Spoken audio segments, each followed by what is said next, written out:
c'est votre paroisse qui vous accueille. Hein? La paroisse vous offre un spectacle complètement gratuit. Surtout pour les enfants qui nous avons encore nostalgie de Noël. Et je vais vous présenter. Savez-vous que vous avez une famille des voisins de notre paroisse, qui appartient à notre paroisse, qui ont 11 enfants?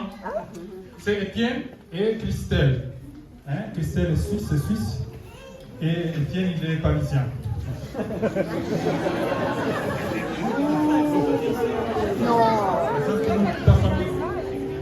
Non, vous pouvez, les miens, vous pouvez vous faire coucou.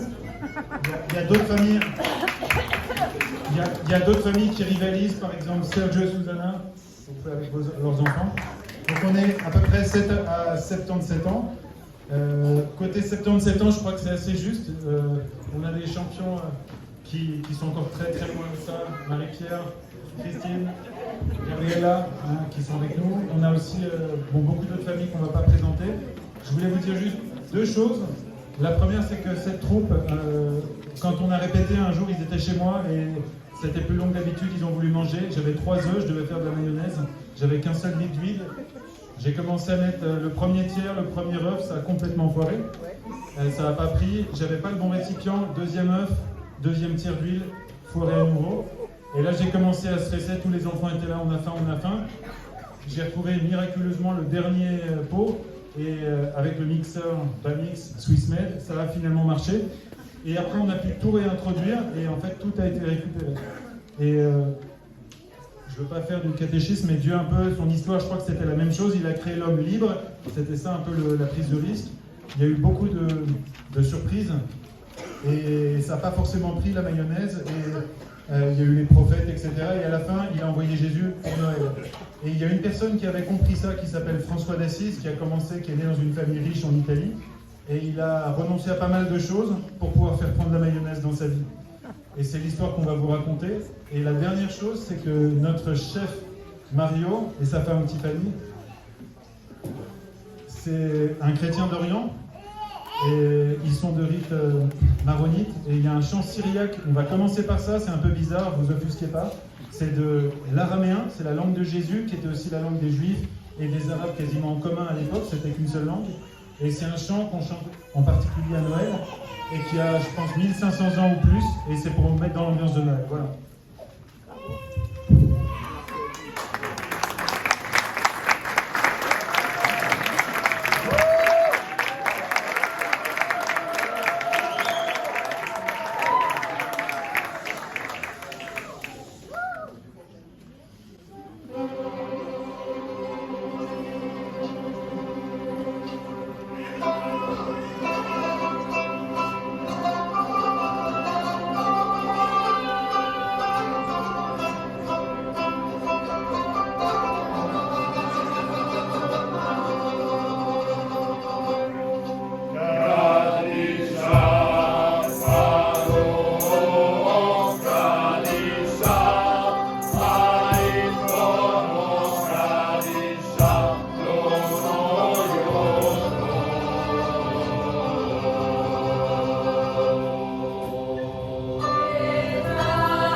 Je vais vous raconter l'histoire de mon fils. Nous viviamo a Assisi, in Umbria, la più bella regione del mondo. Mon mari Pietro voulait appeler mon fils Giovanni. Mais au final, on l'appelait Francesco. Francesco, le français. Quelle drôle d'idée.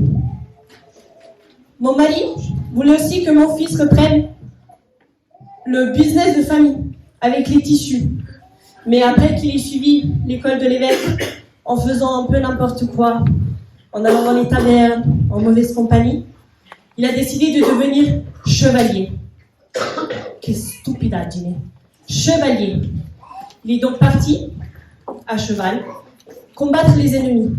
Et questo disgraziato a fini dans une prison. In prigione, mio figlio Francesco. Mais au moins, c'est là que tout a commencé. Il a changé et il a commencé à prier Dio.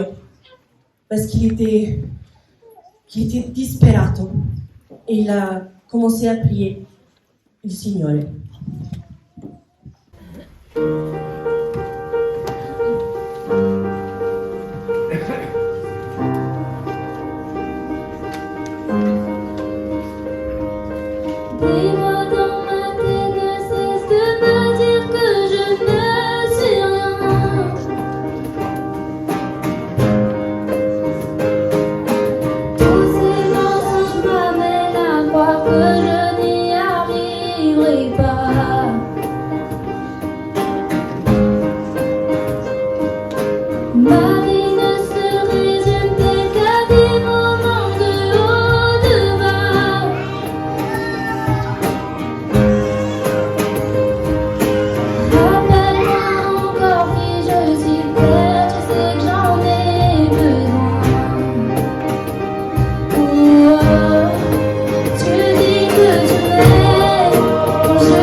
Because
j'ai rencontré Francesco peu après sa sortie de prison.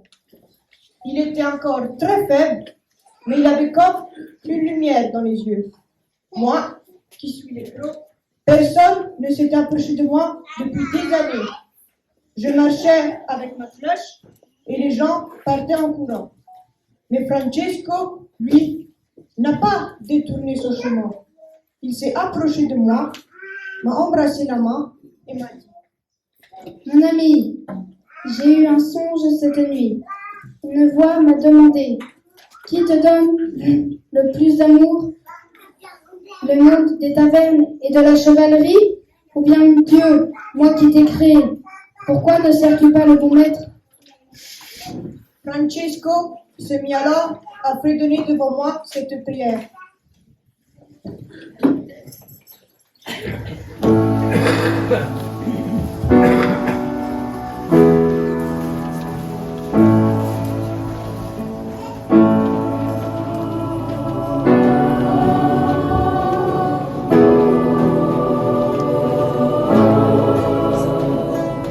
Mon Seigneur, fais de moi un instrument de ta paix.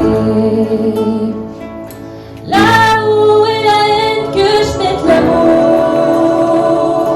Là où est l'offense, le pardon. Là où est la discorde, que je mette l'union.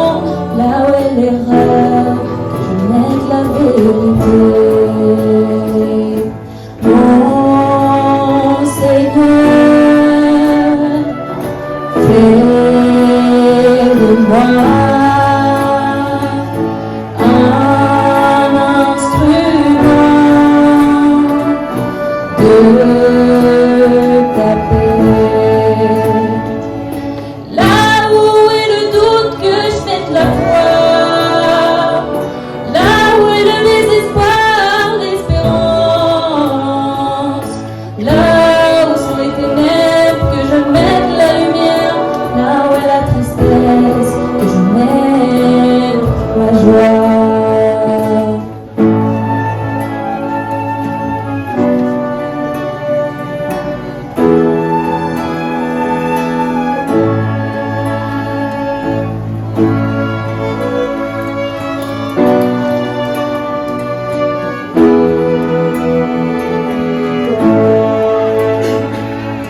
Mon Seigneur,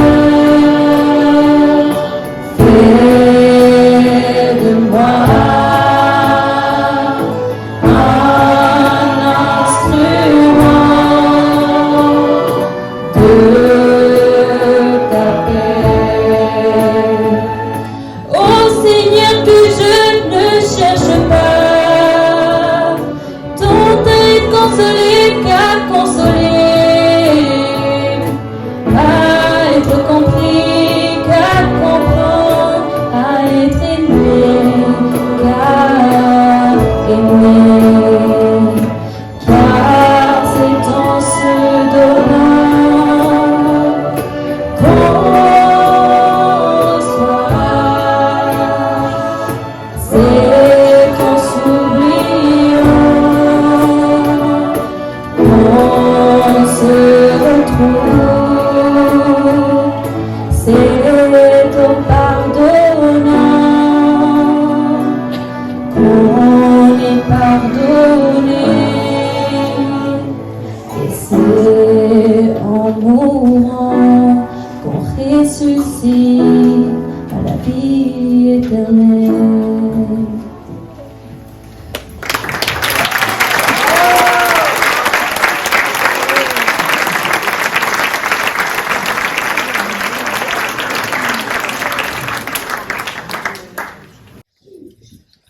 Mon cousin, Rufino, m'avait raconté comment Francesco avait changé radicalement depuis quelque temps en vivant sans abri, dans une pauvreté totale.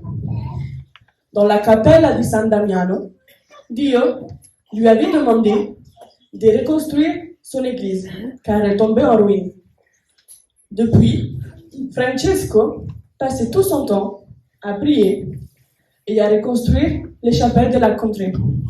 Il y plaçait des campane, des cloches, campana sopra campana, cloche sur cloche. Francesco faisait un travail épuisant et très beau à voir. Mais avait-il compris sa véritable mission?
Dans notre village de Gubbio, il y avait une chose terrible.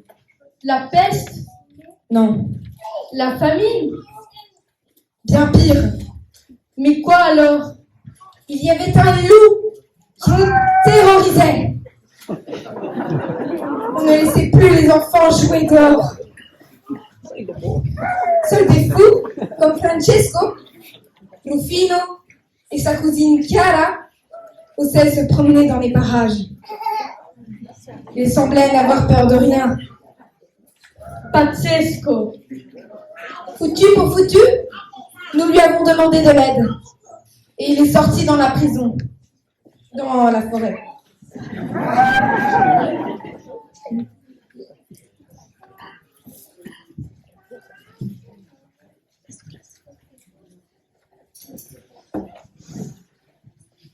Tu es méchant.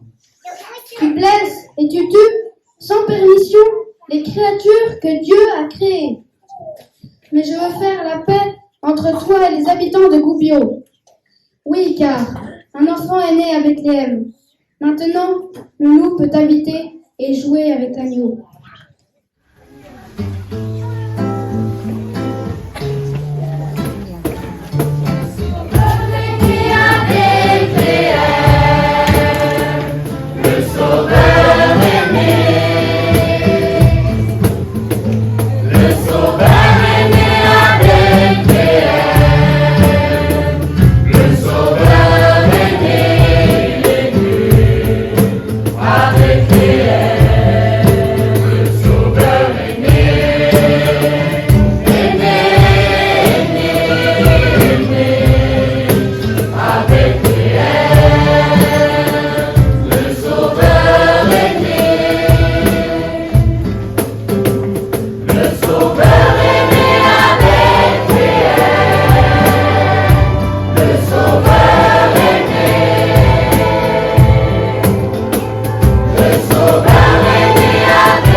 À notre époque, Noël était plutôt triste. Le prêtre disait sa messe en latin et nous, on ne comprenait pas grand-chose. On écoutait bien gentiment, comme des petits moutons. Et après, à la fin de la messe, finito, basta. Le Noël était fini. Mais cette année, Francesco et ses amis avaient fait quelque chose d'incroyable. Ils avaient établi dans une petite étable un couple et leur enfant nouveau-né. Et là, tout à coup, Noël prit du sens pour nous tous. Noël, c'est la naissance du Christ, Christ le sauveur du monde. Quelle joie, quelle vie, quel bonheur. C'était une scène incroyable.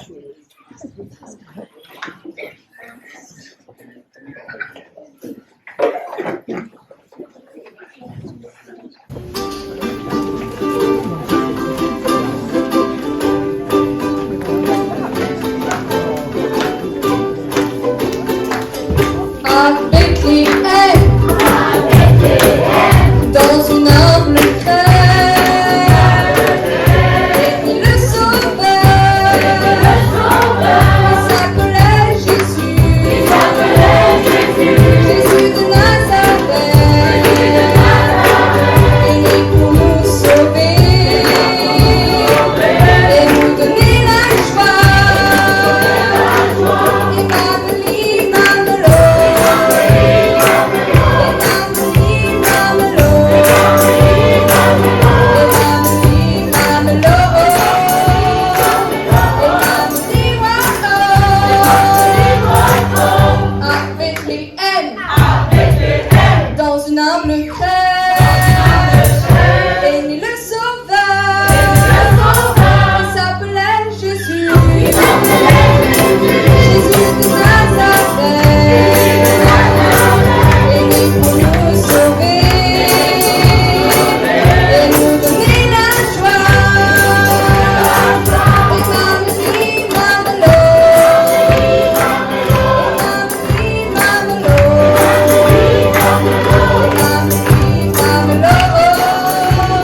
Merci beaucoup d'être venus nous écouter.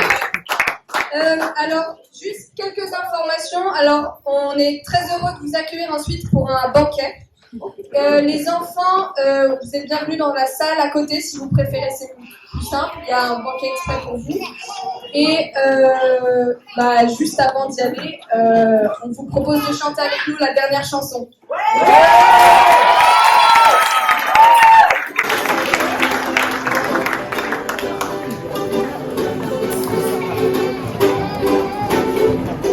À Bethléem, dans une humble crèche, le Sauveur, s'appelait Jésus, Jésus de Nazareth, venu pour nous sauver, et nous donner la joie,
Chakidiba Nita Oshun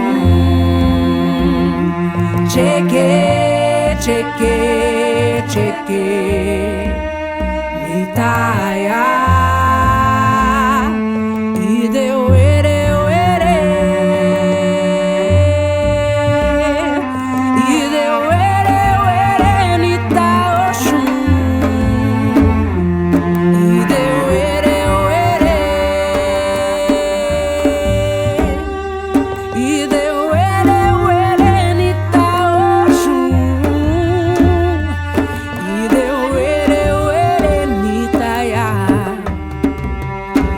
Chakidiba Nita Oshun Cheke Cheke